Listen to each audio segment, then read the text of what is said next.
श्रीमद् भगवद गीता जी का दूसरा अध्याय। और दूसरे अध्याय का कल हमने 40वां श्लोक आपको समझा दिया था। और 40वें श्लोक में भगवान कह रहे हैं कि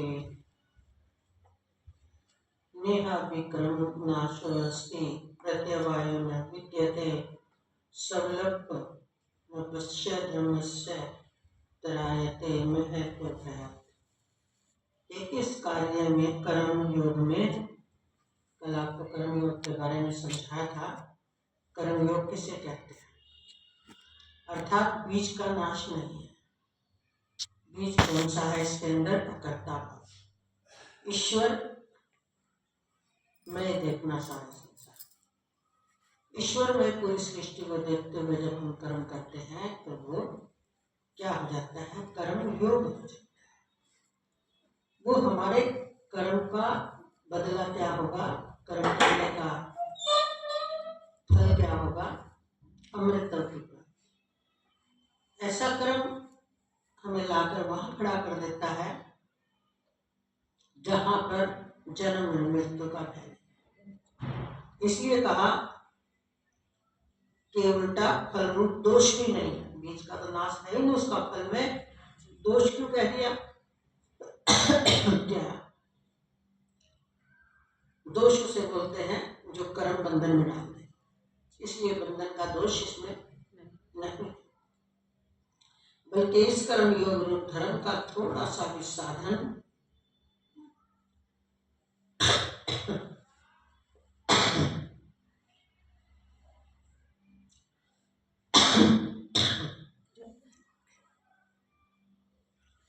थोड़ा सा भी साधन जन्म मृत्यु रूप महान भय से रक्षा कर देता है। देखो कितना बड़ा लाभ। थोड़ा सा भी साधन, थोड़ा सा भी क्या मतलब? बहुत ज्यादा नहीं भावना, ये भी कर ले वो भी कर ले, नहीं। जो अनपढ़ी उस कार्य को ईश्वर में देखते हुए कि सारे पर जब सृष्टि कण कण परमात्मा है तो जहां भी ड्यूटी लगी ना कर्म को छोटा ना कर्म को बड़ा। जब मैं कर्म का करता ही नहीं हूँ, हर जगह प्रभु है, हर जगह वो परमात्मा तत्व है, हर जगह ही आत्म तत्व के बिना दूसरा कुछ नहीं। जब आपकी दृष्टि में ये हो गया, वो एक अलग बात है कि शुरू में आप अपने इष्ट को देखो, उसमें समझे। इसलिए फिर उसका फल क्या हो गया? जन्म मरण के भय से रक्षा कर देना। आगे कह रहे हैं हम जो भागते हैं ना इतना, हमें वासना भगाती है स्वयं की। अगर हमारे को जहां है वहीं बात समझ आ जाए, बस वहीं हमारा कार्य पूरा हो जाता है। ना आगे जाना ना पीछे जाना, जहां वही बात समझ में आ गई, ये पूरा का पूरा संसार क्या है? परमात्मा में है। वही आपकी बात समझ में आती, लेकिन ये बात जल्दी से मनुष्य को समझ में नहीं आती। उसको लगता नहीं ये मेरा है, वो तेरा है, वो मेरा है, वो तेरा है। अब उसको समझ आ गई ना तेरा है ना मेरा है। बस कर्तव्य हमने मनुष्य बने हैं, सब कुछ मुझे समझ आ चुका है कि ये पूरी सृष्टि परमात्मा नहीं है। इसलिए इसको ऐसा ही देखते हुए जहां जो करना पड़ जाए, आपको बड़े से बड़ा कर्म भी बंधन में नहीं डाल सकते। बंधन में डलते हैं हम, उसके कर्ता बने रहते हैं। और हमारे चित्त में जो जन्म जन्मांतर से वासनाएं पड़ी है, वो वासनाएं हमें उकसाती हैं और वो कर्तापन से मुक्त नहीं रहने देती। इसलिए ये कर्म योग इतनी उच्च स्थिति पैदा करता है हमारे लिए कि उसके बाद हमें भक्ति योग, यानी जब पहले अभ्यास किया कर्म के माध्यम से, फिर भक्ति का मतलब है जो बोल रहा था मैं कर्म कर रहा था कि सारी सृष्टि ये परमात्मा है, अब वो परमात्मा स्वरूप ही एक दिखने लगता है। ये भक्ति है। विभक्ति खत्म हो गई अंदर से, ये भक्ति आ गई साथ में। और जब ऐसी आ गई तो समय पाकर आपको ये उस तत्व का, उस सत्य का बोध हो जाएगा, ये ज्ञान। तो कर्म के बिना कोई रह ही नहीं सकता। इसलिए हमें कर्म को योग बना देना है, यानी कर्ता भाव से हमें मुक्त हो जाना है। आप जिनको भी अपना इष्ट मानते हो, सब कुछ उनकी ही क्या देखना है, सब कुछ उन्हीं में है। आगे 41वें श्लोक में कह रहे हैं कि हे अर्जुन, इस कर्म योग में निश्चयात्मिका बुद्धि एक ही होती, किंतु अस्थिर विचार वाले जो होते हैं वो विवेकहीन सकाम मनुष्य, और उन सकाम मनुष्यों की बुद्धियां तो निश्चय ही बहुत भेदों वाली और अनंत होती है। बोले तो नहीं, देखो क्या बोल रहे हैं कि उनकी बुद्धियां कैसी होती है, बहुत भेदों वाले, और कितनी कितनी बुद्धियां बोले उनका भी अंत नहीं है। क्या दिखाती है, एक कर्म में भेद, और एक एक कर्म में भेद भी है, कर्म में एक एक भेद भी है, पर जिस उसमें वो हो रहा है कर्म, उसमें भेद नहीं है। इसलिए कर्म योग तभी बनेगा जब हमारी बुद्धि में ये बैठ जाएगा, पूरा दृढ़ता से निश्चय हो जाएगा कि ये सारा का सारा एक परमात्ममय है जगत, और उसके अलावा कुछ नहीं है। तो तब मुक्त रह सकते हो। इसका नाम है निश्चयात्मिका बुद्धि। ये बैठ गया पक्का निश्चय, भेद खत्म हो गया है। वो अलग बात है, व्यवहार एक नहीं होगा, व्यवहार एक एक क्षण में भेद है, और व्यवहार में भेद आ गया तो व्यवहार चलेगा नहीं, उसका नाम व्यवहार ही नहीं है, फिर कहाँ सृष्टि है। इसलिए व्यवहार में भेद और अंदर में अभेद, तो कहाँ क्रोध रुकेगा, कहाँ राग रुकेगा, कहाँ द्वेष रुकेगा, क्योंकि हमारे निश्चय में पूरी तरह अभेद है कि एक ही परमात्मा स्वरूप, ये सारा जगत भी परमात्मा स्वरूप। सिया राम मैं सब चलता, ऐसी हमारे तुलसी बाबा की दृष्टि थी। क्यों? उनके सिया राम इष्ट थे। जिनकी जो इष्ट है पूरी सृष्टि उसमें देखें तो आप तो मुक्त रहे ना। आप देह में कर्म करते हुए कर्म से मुक्त हो गए, आपको बंधन ही नहीं है, क्योंकि आपने उस असीम वास्तविक तत्व को देख रहे हो। आप बाहरी इनको जो भारी ओढ़नियां ओढ़ रखी इनको देख ही नहीं रही, तो सिर्फ माध्यम है। इसलिए यहाँ पर क्या कहा, उनकी तो इतनी भेद वाली बुद्धियां होती है, अनंत होती है। आगे कह रहे, हे अर्जुन, जो भोगों में तन्मय हो रहे हैं, जो भोगों में जो कर्मफल के प्रशंसक, जो कर्मफल के प्रशंसक वेद वाक्यों में ही प्रीति रखते हैं, जिनकी बुद्धि में स्वर्ग ही परम प्राप्य वस्तु है, और जो स्वर्ग से बढ़कर दूसरी कोई वस्तु ही नहीं है, ऐसा कहने वाले हैं, वे अविवेकी जन इस प्रकार की जिस पुष्पित अर्थात दिखाऊ शोभा युक्त वाणी को कहा करते हैं, जो कि जन्म रूप कर्मफल को देने वाली एवं भोग तथा ऐश्वर्य की प्राप्ति के लिए नाना प्रकार की बहुत सी क्रियाओं का वर्णन करने वाली है, उस वाणी द्वारा जिनका चित्त हर लिया गया है। जो भोग और ऐश्वर्य में अत्यंत आसक्त है, उन पुरुषों की परमात्मा में निश्चयात्मिका बुद्धि नहीं। क्या कह रहे हैं?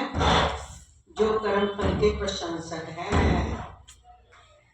अरे मैंने इतना बड़ा कर्म किया, इतना बड़ा शुभ कार्य किया, मैंने इतना दान दिया, मैंने उसके लिए ये किया, मैंने उसके लिए वो किया, और उसने मेरी थोड़ी भी प्रशंसा नहीं की। ये होता है कर्म फल के प्रशंसक। दूसरा कह रहे वेद वाक्यों में भी प्रीति रखते हैं। अब आप इसमें सोचोगे कि वेद के तो वाक्य है, मतलब ज्ञान को प्राप्ति कराते नहीं। हम कितनी बार बता चुके हैं, 80,000 जो श्लोक है ना, वो कर्म को ही दिखाते हैं वेद के। तो जो 80,000 है उसमें कर्म के भेद दिखाए गए हैं वेदों में।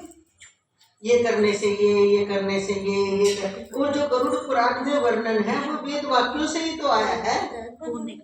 तो जो इसी में प्रीति रखते हैं, यानी वेदों के कर्म सिद्धांत में ही, तो उनकी बुद्धि कहाँ तक दौड़ती है? वो स्वर्ग को ही परम प्राप्य वस्तु वो मानते हैं, और स्वर्ग से बढ़कर दूसरी कोई वस्तु उनकी दृष्टि में नहीं है। ऐसा जो कहने वाले हैं वे क्या है? भगवान कह रहे हैं वे अविवेकी जन हैं। बेशक अगर आप लोगों ने आज जैसे करना हो तो अपने अपने गीता जी साथ लेके आ जाएगा और गीता जी लेके बैठ जाओ ताकि आप तो अच्छे से और समझ आ जाए। कल से आप अपनी अपनी गीता जी लेके आ सकते हैं।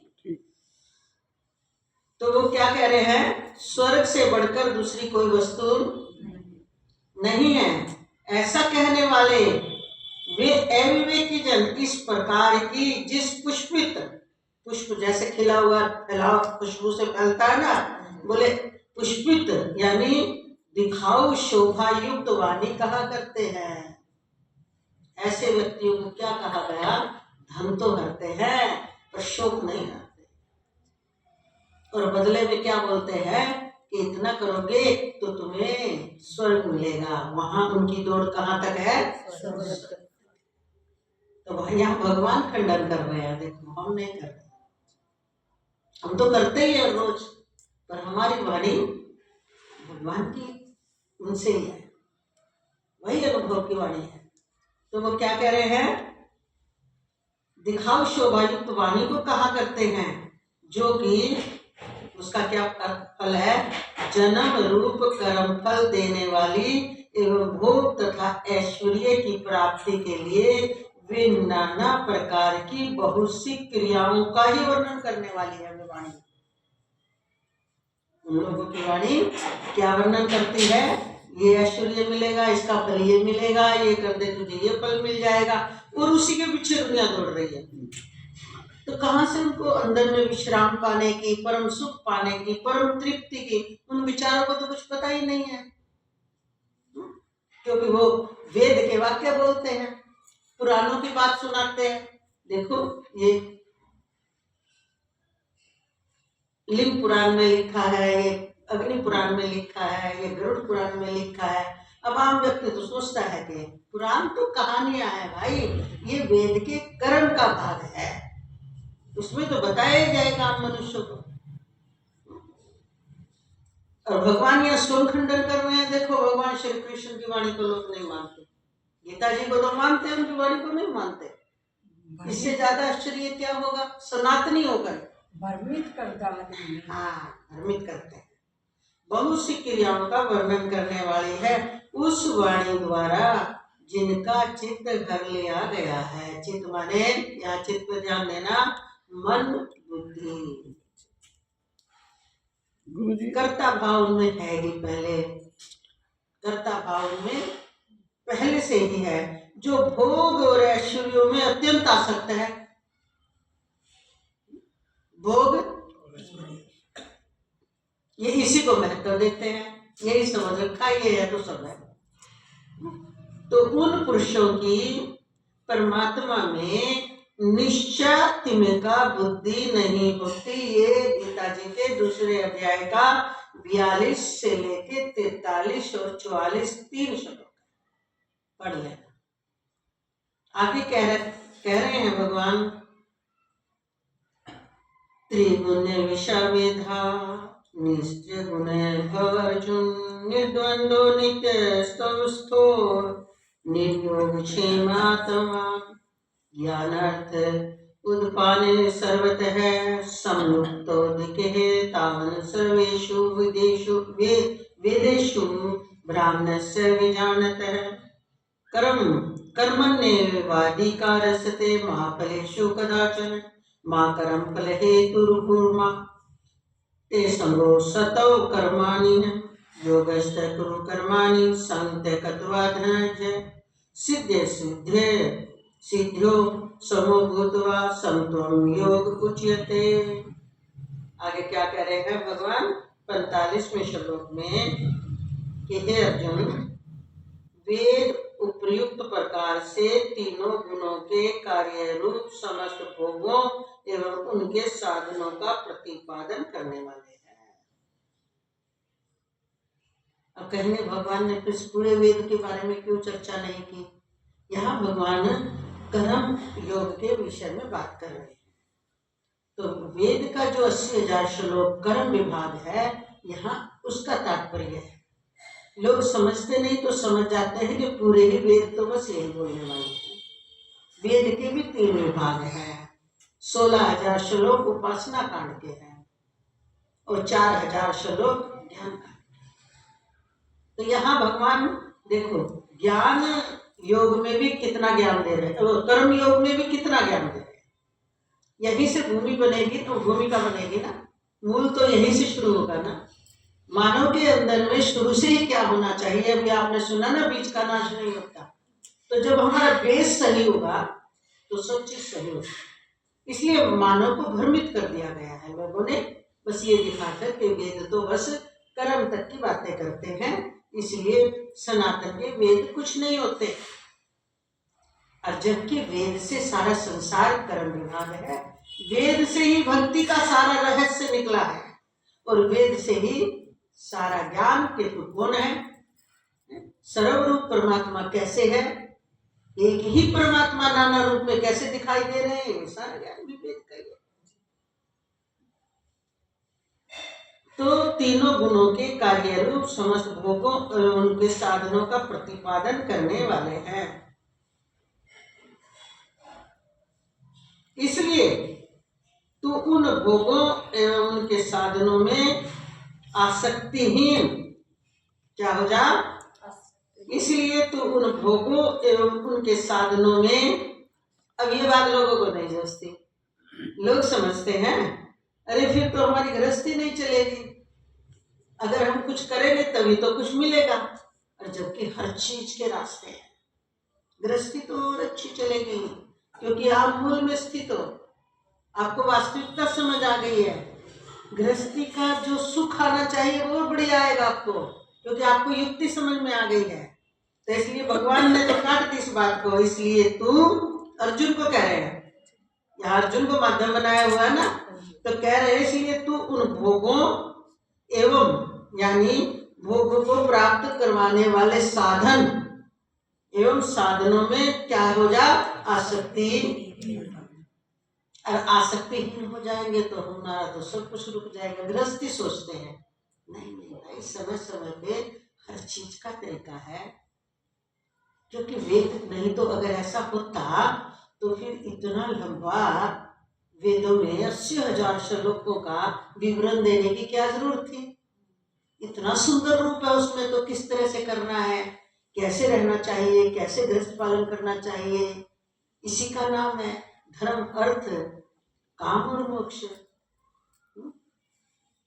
ये धर्म के अनुसार अर्थ कमा, और अर्थ के जितनी अर्थ है धर्म के साथ जब अर्थ कमा लिया तो उसी के अनुसार कामनाएं की पूर्ति कर, और जो ऐसा करता है उसको मोक्ष की प्राप्ति यानी मुक्त हो जाता है।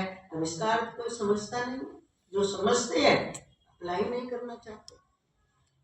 तो इसलिए यहाँ भगवान ने क्या कह दिया, आसक्तिहीन हर्ष शोक आदि द्वंद्वों से रहित हो जा। क्योंकि अर्जुन तो अभी आपने सुना ही है, हर्ष और शोक की बात कर रहा था, निरोधक क्रिया रुक जाएगी, ये हो जाएगा वो हो जाएगा। इसलिए भगवान उस पर उसी चैप्टर को आगे बढ़ाते हुए अर्जुन के अंदर से ये बात निकाल रहे हैं कि जो तेरा ज्ञान है ना वो तो बहुत सीमित ज्ञान है। तू वास्तविकता को जान करके जब तू ये कर्म करेगा तो बंधन का कारण नहीं बनेगा। इसलिए कह रहे हैं उससे क्या हो जा, आसक्तिहीन और हर्ष शोक आदि द्वंद्वों से रहित, और क्या करो, नित्य वस्तु परमात्मा में स्थित, योग क्षेम को न चाहने वाला और स्वाधीन अंतःकरण वाला हो। योग क्षेम का न चाहने वाले का क्या मतलब है कि अप्राप्ति की प्राप्ति का नाम योग है और प्राप्त वस्तु की रक्षा का नाम क्षेम है। तो अप्राप्त की प्राप्ति, जो हमें प्राप्त तो है, ध्यान देना, जो हमें प्राप्त तो है उसका ज्ञान नहीं है, उसकी समझ नहीं है, उससे हम दूर हो गए हैं, तो उसकी प्राप्ति का नाम योग है। इसका नाम योग नहीं है, क्योंकि संसार की कोई भी वस्तु हमें ऐसी नहीं है कि अप्राप्त है, उसे प्राप्त कर लेंगे फिर उसकी सदा रक्षा हो जाएगी, तो परिवर्तनशील है। और कह रहे प्राप्त वस्तु की रक्षा का नाम योग है। जब हमें अनुभूति हो जाए, वास्तविक सत्य की अनुभूति होकर उसमें स्थिर हो जाए, उसमें दृढ़ हो जाए, उसके बाद हर कर्म करते हुए भी भगवान स्वयं उसकी रक्षा करते हैं। कौन भगवान? जो आपके इष्ट हैं। उसकी रक्षा कैसे करते हैं?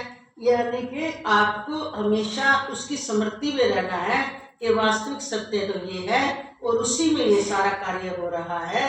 तो आप बड़े से बड़ी प्रतिकूल परिस्थिति से दुखी नहीं होंगे और बड़े से बड़ी अनुकूलता में उतने सुखी होने वाली, उतना खुशियां मनाने वाली कोई बात नहीं है। और आज के समय में जो बैलेंस बिगड़ गया है उसका कारण यही है।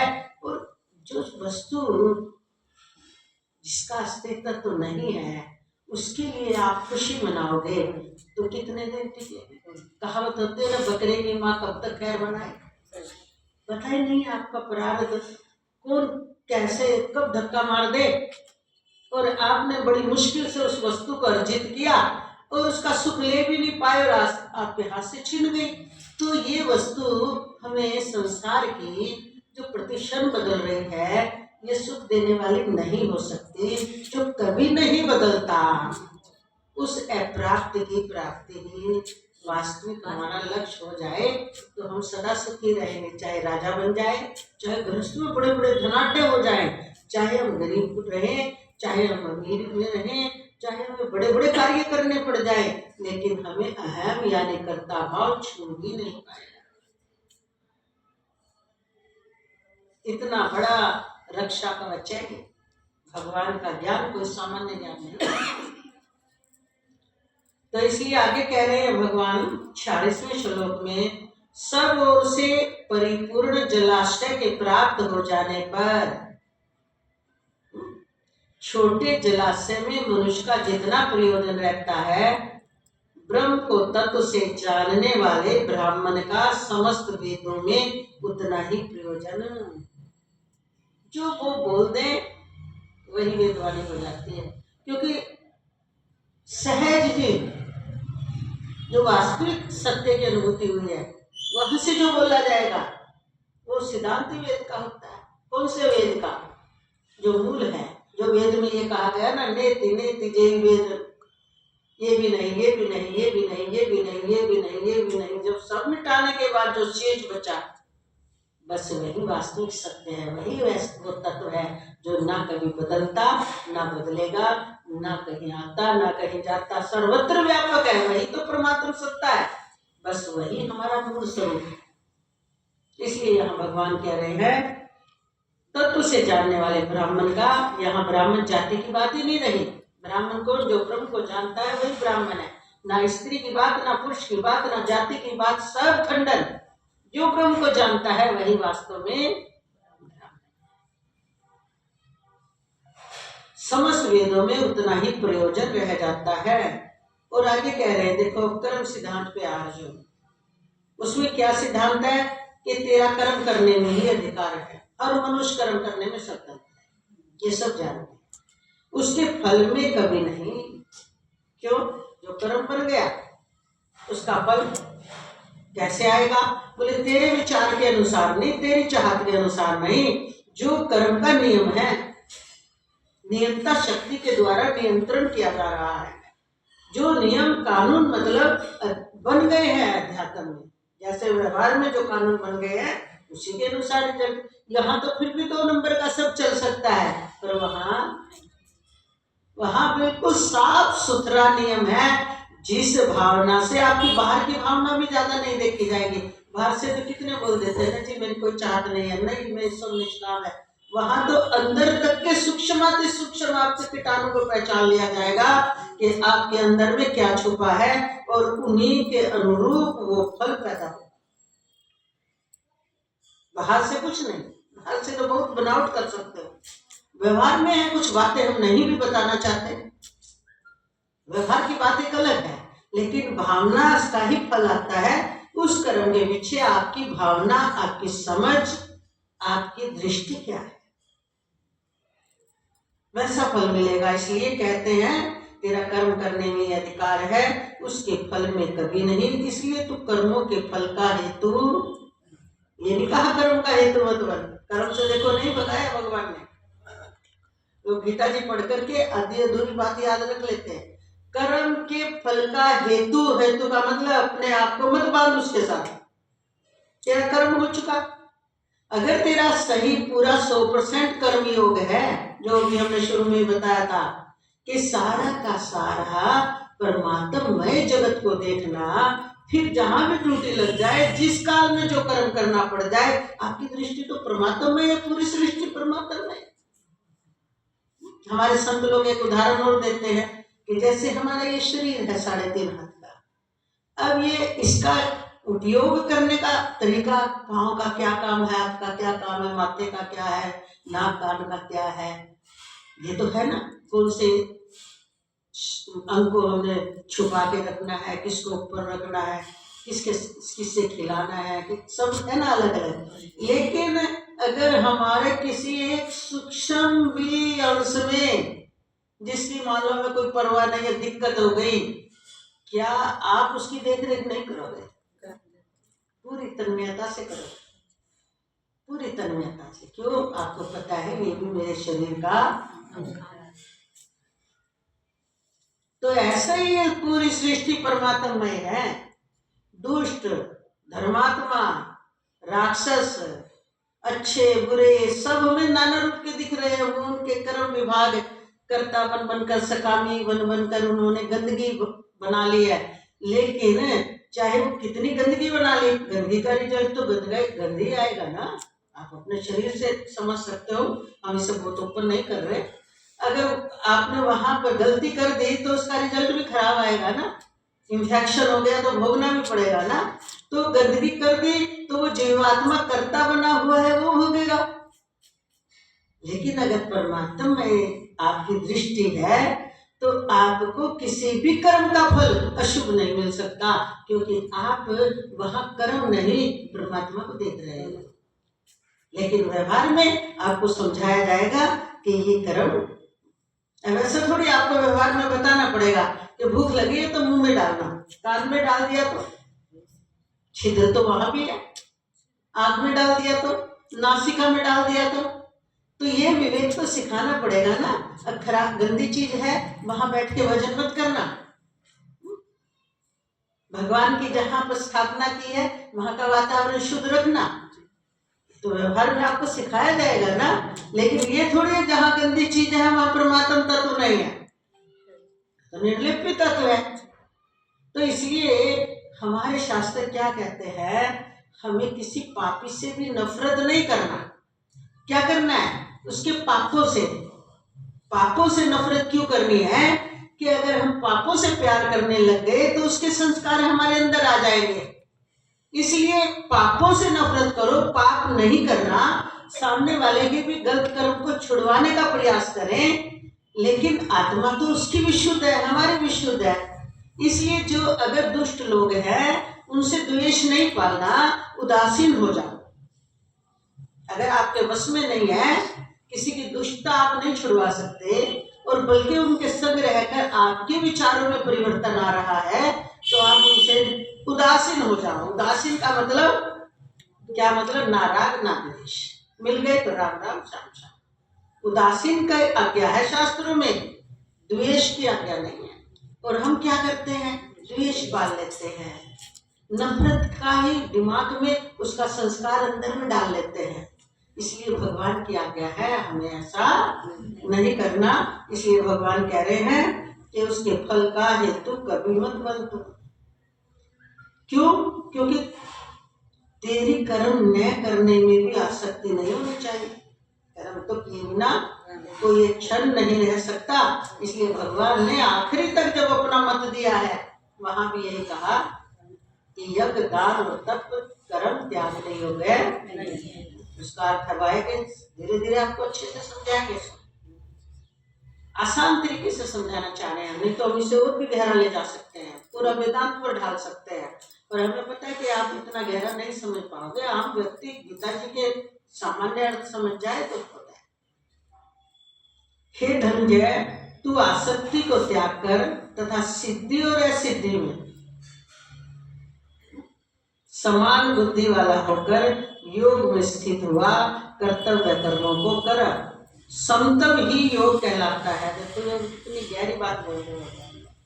ऐसा करना मनुष्य के लिए बड़ा मुश्किल काम है। क्या कह रहे हो कि पहली बात तो आसक्ति का त्याग कर, जहां भी रह रहा है और आसक्ति का त्याग वही कर सकता है जिसे ये समझ है कि ये सारी सृष्टि परमात्मा है, मूल तत्व परमात्मा है, ये आत्मा ही परमात्मा है और मेरा वास्तविक परिचय आत्मा है। ये देह आदि, ये बुद्धि आदि, ये कुछ नहीं हूं मैं जीव भी नहीं हूं। जीव तो बोलते ही उसे है, आत्म तत्व शुद्ध निर्मल है, और जो ये बनने और बिगड़ने वाली वस्तुओं को महत्व दे दे, इंद्रियों को महत्व दे दे, मन बुद्धि को ही अपना मान बैठे, इंद्रियों को अपना मान बैठे, और डाउन आया तो देह को ही अपना मान बैठे, तो वो चेतन होता हुआ भी जीव कहलाता, बंद गया। इसलिए यहाँ पर भगवान ने क्या कह दिया कि आसक्ति का त्याग कर दे और क्या हो जाए, सिद्धि और असिद्धि। पूरा संकेत कर दिया, क्योंकि अर्जुन बोल चुका है ना कि ये भी नहीं पता हम जीते नहीं। ये यहाँ पर उसका समाधान किया है कि जीते या हारे इससे तुझे क्या मतलब है, तो अपने समतत्व में हो जा। युद्ध में अगर बोल दिया भगवान ने, अगर युद्ध में अगर वीर गति को भी प्राप्त हो गया तो स्वर्ग का सुख भोगेगा, और जीत गया तो यहाँ का राज्य भोगेगा। भगवान बोल तो चुके हैं, लेकिन फिर कह रहे हैं पहले तो तू आसक्ति का त्याग कर, क्योंकि तुझे ये अपने तो, और दूसरी क्योंकि अर्जुन की भगवान ने देख ली थी अंदर में ये वासना है, क्लियर ये पता चल जाए जीत किसकी होगी। इसलिए भगवान ने इशारा कर दिया कि ये मत देख कौन जीते कौन हारे, ईमानदारी से कर्म कर। तो यहाँ पर फिर दोबारा दोहरा दिया कि पहली बात तो है आसक्ति का त्याग कर देंगे ये मर जाएंगे, वो भगवान ने बता दिया है तरीका। दूसरा है कि सिद्धि और असिद्धि, यानी हार जीत में समान बुद्धि वाला हो जाए, एक समान बुद्धि। दूसरा कि अपने योग में स्थित हो जाए, और योग में स्थित होकर कर्तव्य कर्मों को कर। योग का हमने पहले खुलासा कर दिया था, जो कुछ भी कर्म किया जाए उसके पूर्ण होने और न होने में तथा उसके फल में समभाव रहने का नाम ही समतल है। अब नहीं रह पाता ना, दुख होता है, अरे मैंने इतनी मेहनत की और सिखाया यही जाता है। हमारा कर्तव्य है, जिस काल में हमने 3-4 दिन पहले भी उदाहरण दिया था कि कोई व्यक्ति बीमार है और उस समय हमारा फर्ज बनता है उसकी सेवा करना, और हम ईमानदारी से उसकी पूरी सेवा कर रहे हैं। कोई हमने लालच नहीं किया, कोई हमने आलस नहीं किया, और ईमानदारी से सेवा की, फिर भी वो बचा नहीं, शरीर पूरा हो गया, तो हमें उसका दुख नहीं होना चाहिए। क्यों नहीं होना चाहिए? क्योंकि हमने ईमानदारी से अपने उस काल में कर्तव्य कर्म का पालन किया। बचाना हमारे हाथ में नहीं था, पर बचाने हेतु उस काल में जो भी उसके लिए साधन जुटाने थे हमने वो सारे साधन जुटा दिए। तो व्यक्ति को इतना दुख नहीं होता ना कि आप व्यवहार में देखते भी हो कि कोई व्यक्ति उस समय चुप जाए, अरे मैं भूल कर गया, उसने तो मुझे कहा था, अमित तो मैं ज्यादा खराब है, मुझे डॉक्टर को ले जाओ, तो मेरे अंदर में ये आ गया भी रोज ही डॉक्टर डॉक्टर डॉक्टर, और मुझे क्या पता है कि मरने वाला अक्सर ऐसी बातें होती हैं। फिर वो प्रायश्चित जिंदगी भर रहता है माइंड में, चाहे किसी को कहे ना ठीक है संतोष हम कर लेते हैं, आज ऐसा ही होना होगा, हमारे हाथ में क्या है, नहीं तो कभी ऐसा मैंने भी ऐसा नहीं सोचा, आज ही मुझसे भूल हो गई, आज नहीं होना होगा, ऐसा समय पूरा हो गया होगा, कहीं तो आदमी अपने आप को ढाढ़स देता ही है ना, नहीं तो दिमाग में टेंशन बन जाती है। उस विधाता ने जो लिख रखा, फिर कहते हैं उस विधाता ने, विधाता होता है ब्रह्मा जी के लिए बोला जाता है, जो हमारा किस्मत लिखता है। किस्मत कौन सी? जो हमारे किए हुए कर्म है, विधि का विधान जिसे बोलते हैं, जो लिख रखा होगा वो हो गया, ये हो गया, फिर 10 तरह से अपने को संतुष्टि दे देता है। लेकिन हकीकत क्या है, कई बार हम रोज की प्रतिक्रिया पे उस टाइम हमसे चुप हो जाते हैं। अगर हमसे चुप ना हो, हम ईमानदारी से अपने कार्य को ठीक सही समय पर एक्शन लेके कार्य कर दे, फिर कुछ रिजल्ट आ जाए तो वो एक अपने आत्मीय संबंध है, वो भी जितने हमारी मोह ममता है उसके हिसाब से, लेकिन एक ये गिल्ला शिकवा वृत्ति में नहीं रहता कि हमसे ये होता है ना। तो इसलिए यहाँ पर भगवान यही समझा रहे हैं कि कर्म ईमानदारी से कर्म कर, उसके बाद उसके फल में अनुकूल आ जाए या नहीं भी आए, क्योंकि संसार का तो यही नियम है। अगर वो अनुकूल नहीं आया, कर्म किया, जरूरी तो नहीं है, क्या पता कौन सी कमी रह गई है कर्म करने में, क्या पता कोई प्रारब्ध का इतना बल था कि हमने वर्तमान में जितना कर्म किया उसका बल इतना नहीं था, इसलिए प्रारब्ध का बल ज्यादा था तो उसने फल दे दिया, हमारा वर्तमान का कर्म निष्फल हो गया। निष्फल नहीं हुआ, वो आपका नया कर्म बन गया। हमें लगता है निष्फल हो गया, ठीक है, इस समय प्रारब्ध जीत गया, लेकिन हमारा निष्फल नहीं हुआ अगर हमने ईमानदारी से सही सही कर्म किया है। इसलिए ये बात कही, तू पिछले प्रारब्ध की भी बात मत कर, तू वर्तमान की बात कर। वर्तमान में अगर तू पूरा ईमानदारी से अपना कर्म कर रहा है ना, और आज उसका फल तुझे लग रहा नहीं आया, तो चलायमान मत हो ना कि ईमानदारी से किया, देखो नहीं आया। वो आपका शुभ कर्म बन चुका है, आपकी भावना के तहत आपके उसका वो आपके अंकित हो चुका है, और निष्काम कर्म योग में हो तो आप वैसे दुखी नहीं होंगे। पर ये स्थिति कहने में जितनी आसान है ना, पहली बात तो समझने में फिर अप्लाई करने में उतनी ही दिक्कत होती है। कहना आसान होता है क्योंकि अभ्यास पड़ा हुआ है ना, इतनी लंबे समय से मोह ममता ही सुनते आ रहे हैं, सारा व्यवहार मोह ममता का देख रहे हैं, उस समय हम स्थिर नहीं रह पाते। उस समय हमारा मन भी, हमारा बुद्धि भी, हमारे विचार भी प्रभावित हो जाते हैं उस परिस्थिति से, और ना जाने हम क्या से क्या समझ बैठते हैं। लेकिन ये तो वही विवेकी और धैर्य वाले व्यक्ति के ही स्थिर निर्णय होते हैं। तो इसलिए समतव ही योग कहलाता है। तो समतव समझा लिया कि जो कुछ भी कर्म किया जाए उसके फल होने और न होने में तथा उसके फल में संभाव रहने का नाम ही समतव है।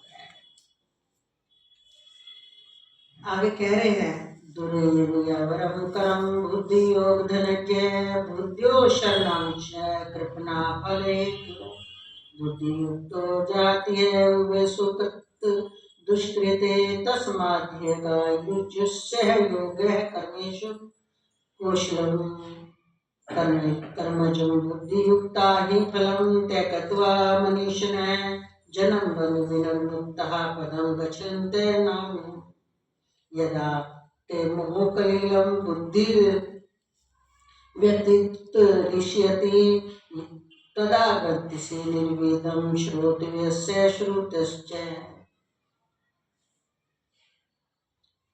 इस समतव रूप बुद्धि योग से सकाम कर्म अत्यंत निम्न श्रेणी का कहा जाता है। हमें समझ नहीं आती, रोज गीता जी पढ़ने वालों के आज तक बुद्धि में ये बात क्यों नहीं है? अत्यंत निम्न श्रेणी भगवान बोल रहे हैं। इसलिए हे धनंजय, तू सम बुद्धि में ही रक्षा का उपाय ढूंढ। रक्षा किस चीज की? दुखी होने की। जब तक समता उस वास्तविकता को नहीं समझेगा, जब तक तेरी बुद्धि में समता नहीं आएगी। और समता बुद्धि कौन सी बुद्धि होती है? जिस बुद्धि के अंदर सकाम कर्म की कामनाएं नहीं है, जिस बुद्धि में परमात्ममय भाव है, परमात्ममय विचार है, वही बुद्धि समता है। बोले उसमें रक्षा रूप है। अर्थात बुद्धि योग का ही आश्रय ग्रहण कर बुद्धि के अंदर भर ये ज्ञान, नहीं तो बुद्धि चलायमान, उसमें से सब गंद निकाल दे कामनाओं का। और हम दिन रात क्या समझाते हैं, बता दो फिर बैठते तो नहीं किसी के। इसलिए गीता जी का ही ज्ञान जो हर रोज पाठ करते हो तो कम से कम समझ में आ जाएगा। तो कह रहे हैं बुद्धि योग का ही आश्रय ग्रहण कर, क्यों? क्योंकि फल के हेतु बनने वाले अत्यंत दीन है, यानी दया के पात्र है बेचारे, अत्यंत दीन है, चाहे वो गर्भवती है, अंदर से भयभीत है, खोखले है, मरने का भय है, बिछुड़ने का भय है, जो मिला है उसको खत्म होने का भय, ना जाने कितने भय सताते हैं और सारे दिन और रात दौड़ते हैं। इसलिए समता बुद्धि के अंदर लाना बहुत ज्यादा जरूरी है। वो सुखी है जिस भी हाल में है, जिस भी हाल में। जिसको कुछ ना चाहिए वो शाम का क्या नहीं चाहिए, रोटी नहीं मिलेगी क्या, कपड़ा नहीं मिलेगा क्या, रहने के लिए घर नहीं मिलेगा क्या। अंदर जो कामनाएं बिना कारण दुख पैदा कर देती है, हमारा जो परम सुख है, हमारा जो परम आनंद है, उससे वंचित रखती है ये कामनाएं। तो बुद्धि में समतम योग आ गया तो उस सुख में उत्प्रोत रहेंगे। और जो अंदर से सुख में उत्प्रोत है, सहज आनंद में उत्प्रोत है, उसे संसार में और क्या चाहिए, वो शहंशाहों का शहंशाह है। इसलिए आगे कह रहे हैं समबुद्धि युक्त पुरुष पुण्य और पाप दोनों को इसी लोक में त्याग देता है। ना पुण्य लिया ना पाप लिया, वो कर्मत वाले चाल पड़े, ना बेटा लिया ना बाप लिया।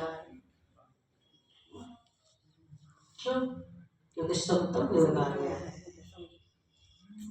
संबंध यही बने और यहीं तक निभाए।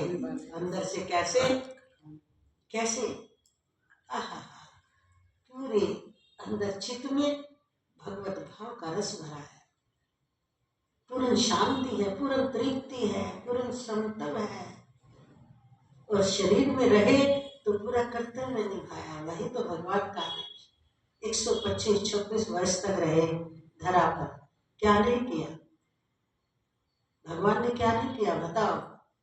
पर अंदर से परम रस में, समतल योग में, अपने वास्तविक स्वरूप में, ईश्वरीय भाव में आकर तो उन्होंने समय समय पर जब यूज करना चाहा उस ऐश्वर्य का यूज किया है समय समय पर, क्योंकि कार्यभार बहुत था ना, 16 कला युग थे तो समय समय पर यूज किया। लेकिन वास्तव में अंदर से किस भाव में स्थित थे, अकर्ता अभोक्ता अविनाशी स्वरूप में।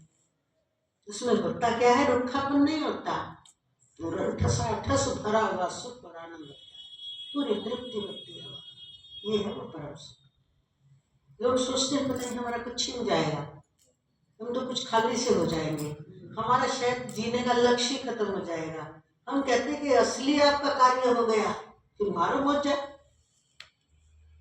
मौजा कौन सी, ब्रह्मानंद की तो मौज है ही है। व्यवहार सारी सृष्टि परमात्मा तो है, गलत तो आपसे कुछ होगा ही नहीं।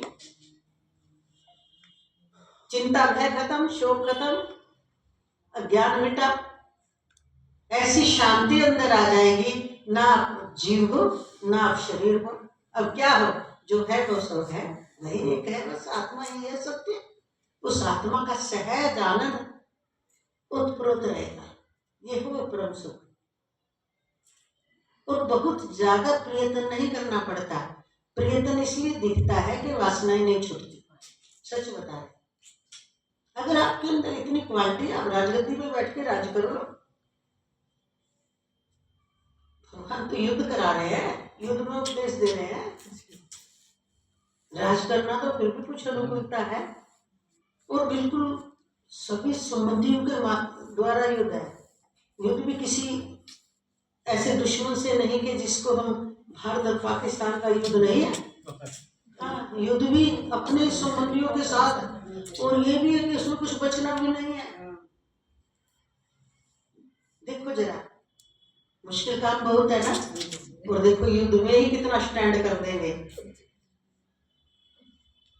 अर्जुन की सोई हुई समतव की स्थिति, वास्तविक सत्य की स्थिति प्रकट कर देंगे बस। उसके बाद करो, फिर भी जीव भाव लागू होता है ना, दृढ़ता पकड़ी नहीं है। अभी तो ऑपरेशन करा के आए और अभी कह रहे हैं कि चलाओ, ड्राइविंग खुद करो। अरे भाई, स्टिच लगे हैं।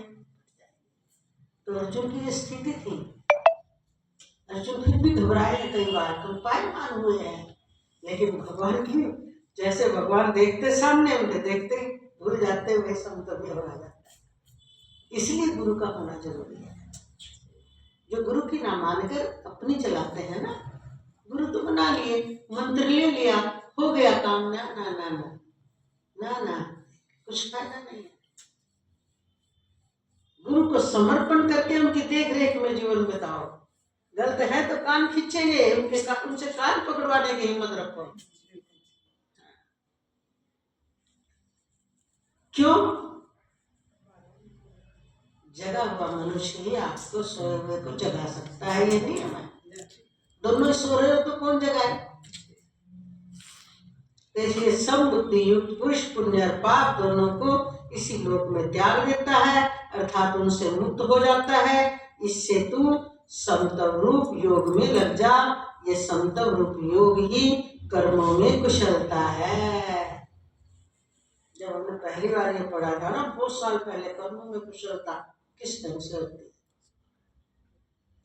जब तक मानव बुद्धि सामान्य रहती है ना, नहीं पकड़ पाती। अर्थात कर्म बंधन से छूटने का उपाय है, यही कर्मों की कुशलता होती है। और कर्मों की कुशलता, कर्म बंधन से छूटने का उपाय, सबसे पहले मूल को ये जानना कि ये संसार क्या है, कौन परमात्मा है। तो मानव तो ये जान रहा है, ये ताऊ चाचे भाई बहन यही सब है, ये मेरा घर है, ये मेरा देह का ही परिचय देता है। तो इसलिए उसके कहाँ समझ में आ जाती है कर्म की कुशलता। इसलिए कर्म की कुशलता को समझने के लिए पहले हमें मूल में जाना चाहिए। इसीलिए कर्म विभाग शुरू हुआ। मूल क्या दे दिया भगवान ने? सब कुछ परमात्मा है। पहला हमारा यह बेस में ही जो वास्तविकता होगी ना, वो चीज पूरे उसमें, अगर आपने दूध में जहर मिला दिया तो आप चाहे उसका बर्फी बनाओ, चाहे रसगुल्ला बनाओ, चाहे दही बनाओ, चाहे रसगुल्ला बनाओ, कुछ बनाओ, सब में जहर आएगा। बेस तो दूध है ना, उसमें विष मिला हुआ है। ऐसे ही जब हमारे मूल में देह शक्ति है तो आप कोई भी कर्म करो, अच्छा करो, बुरा करो, सबका फल आएगा। जब हमारे बेस में ये आ गया कि मैं तो कुछ भी नहीं हूँ, देह दृष्टि से और आत्म दृष्टि से एक ही है, सर्वत्र परमात्ममय है। और परमात्ममय होने से ये आत्मा ही सर्वत्र व्याप्त है। तो आपने मूल सुधार दिया, रकम ही गलत लिख ली तो उत्तर सही कहाँ से आएगा? तो मूल में ही हम सब उलझे पड़े। इसलिए हमें मूल को सुधार देना चाहिए। शरीर आदि मूल नहीं हो सकते। ये तो क्या है? आदत। आ रहे हैं, जा रहे हैं, बन रहे हैं, बड़े हो रहे हैं, मिट रहे हैं, नए बन रहे हैं। ओके, बोल सी सतगुरुदेव। इस प्रकार आज 50वें श्लोक तक आपको समझाया। इतना कहकर वाणी को यही विराम देते हुए